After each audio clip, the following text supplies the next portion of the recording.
Assalamualaikum warahmatullahi wabarakatuh. Halo teman-teman, apa kabarnya hari ini? Semoga semua dalam keadaan baik dan sehat ya.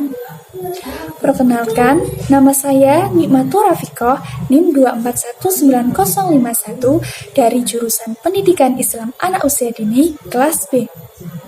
Pada kesempatan kali ini, saya akan menjelaskan materi mengenai pendekatan saintifik, pendekatan STEAM, dan pendekatan LOSPART. Video ini disusun guna memenuhi tugas ujian tengah semester mata kuliah Perencanaan Sistem Pembelajaran AUD dengan dosen pengampu Bapak Muhammad Irsyad MPDI. Untuk lebih lengkapnya, yuk simak video ini secara sesama ya teman-teman. Dadah!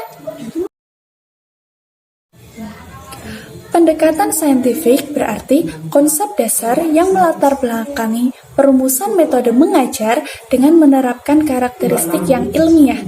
Sedangkan pendekatan pembelajaran saintifik merupakan bagian dari pendekatan pedagogis pada pelaksanaan pembelajaran dalam kelas yang melandasi penerapan metode saintifik.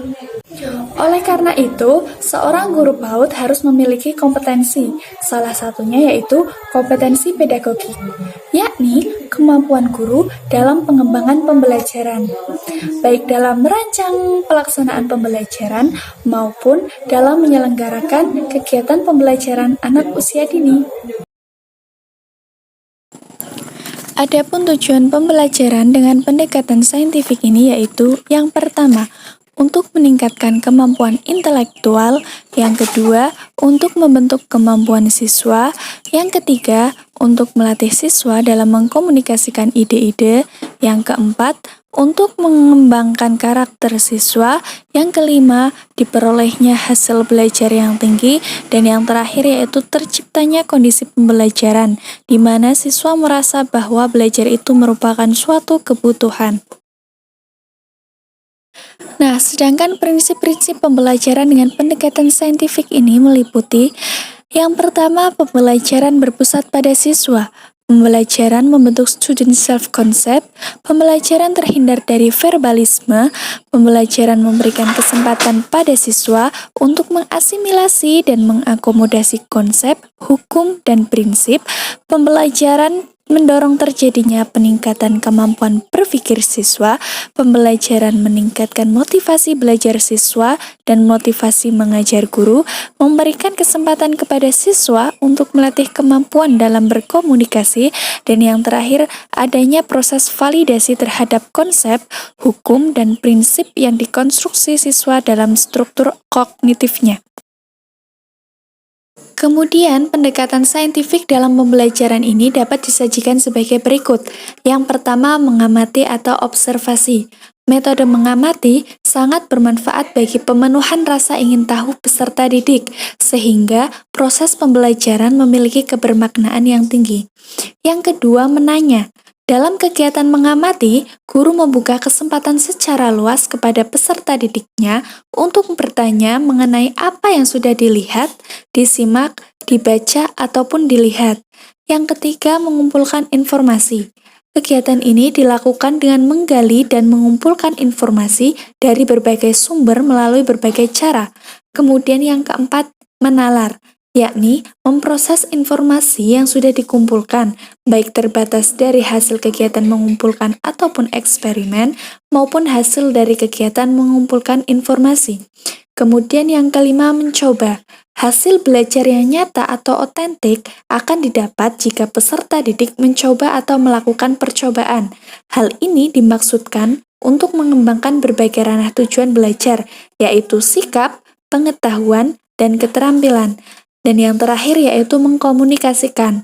Kegiatan mengkomunikasikan ini dilakukan melalui menuliskan ataupun menceritakan apa yang ditemukan dalam kegiatan mencari informasi, mengasosiasikan, dan menemukan pola.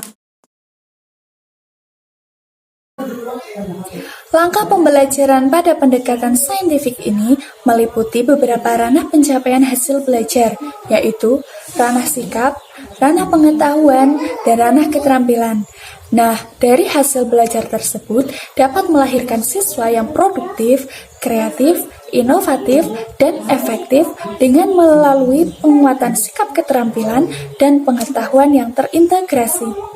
Dengan demikian, melalui pendekatan pembelajaran saintifik ini dapat memudahkan guru dalam proses pembelajaran dengan tahapan-tahapan secara terperinci.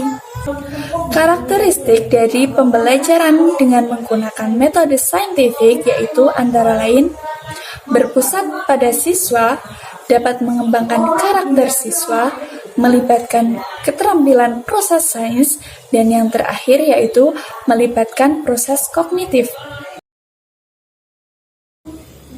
STEAM adalah sebuah pendekatan pembelajaran terpadu yang mendorong anak untuk berpikir luas mengenai masalah di dunia nyata. STEAM diyakini sebagai pembelajaran yang berharga dan bermakna bagi anak. Mengapa? Hal ini diyakini karena anak akan lebih aktif dan mampu kritis dalam membangun pengetahuannya. STEAM juga dipandang sebagai suatu pendekatan yang mampu mendorong anak untuk mengembangkan rasa ingin tahunya, sehingga anak mampu membangun pengetahuan di lingkungan sekitarnya, baik melalui menanya, mengamati, mengeksplorasi, menemukan, maupun menyelidiki tentang bagaimana sesuatu itu dapat bekerja. Terdapat tips dalam mengimplementasikan STEAM, di antaranya gunakan konsep matematika dalam berbicara dengan anak, lihat dunia sekitar untuk mengkomunikasikan apa yang dilihat, didengar, dan dirasa, ikuti eksplorasi anak, sehingga anak membuat hipotesis tentang dunia sekitarnya, gunakan pertanyaan terbuka, belajar bersama anak, gunakan buku untuk membangun kosakata anak, serta bernyanyi dengan pola pengulangan kata. Aktivitas STEAM di kelas yang pertama, sains. Pada pembelajaran anak usia dini, difokuskan pada pembelajaran mengenai diri sendiri, alam sekitar, dan gejala alam. Sedangkan untuk manfaat pembelajaran sains yaitu belajar melakukan eksplorasi, belajar mengembangkan keterampilan, belajar mengembangkan rasa ingin tahu, serta belajar memahami pengetahuan tentang berbagai benda. Yang kedua yaitu teknologi. Hal ini mengacu pada penggunaan peralatan dan mengembangkan motorik kasar dan motorik halus pada anak usia dini. Contoh permainannya seperti bermain game edukatif dengan menggunakan gawai, bermain dengan teknologi non-elektronik seperti gunting, gelas ukur, bermain pembangunan, balok set maupun Lego. Yang ketiga yaitu teknik. Merupakan pengetahuan untuk mengoperasikan ataupun mendesain sebuah prosedur untuk menyelesaikan sebuah masalah. Kemampuan teknik anak usia dini meliputi kemampuan merangkai atau membangun suatu bentuk tertentu menggunakan berbagai media. Yang keempat yaitu seni. Kemampuan seni anak usia dini meliputi mengenal dan menunjukkan berbagai karya dan aktivitas seni seperti menggambar, melukis dengan kuas, dan melukis dengan jari. Dan yang terakhir yaitu matematika. Permainan matematika yang dapat dimainkan anak antara lain permainan bentuk, permainan mengenal pola, dan lain sebagainya. Pengembangan STEAM dalam pembelajaran yaitu meliputi dua hal, exploration dan invitasi. Exploration dapat memberikan kesempatan pada anak untuk mengeksplorasi alat dan bahan mainan dengan berbagai indera.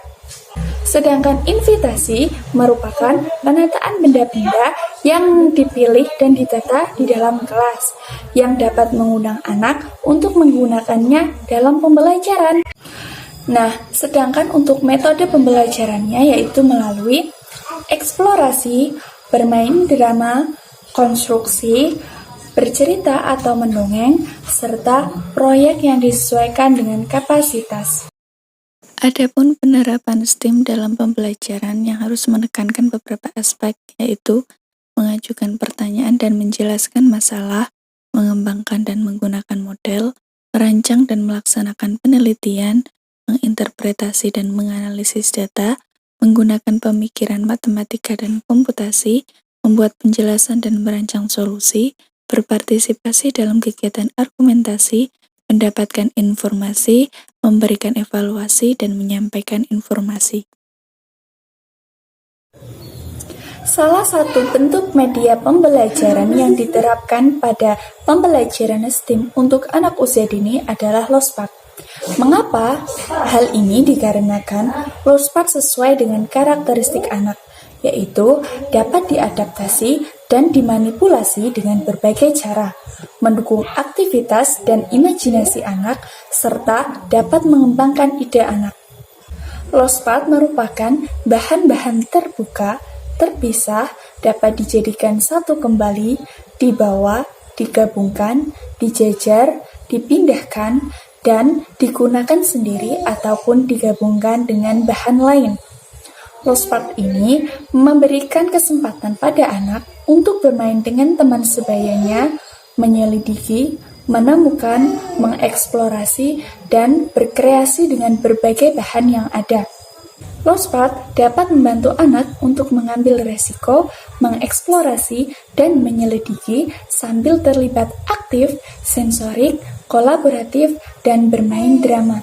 Penggunaan Lospat dapat mendorong anak untuk melakukan pengamatan dan penelitian terhadap benda-benda yang akan digunakan nantinya, serta dapat mendukung perkembangan pola pikir anak yang berbeda-beda dan unik.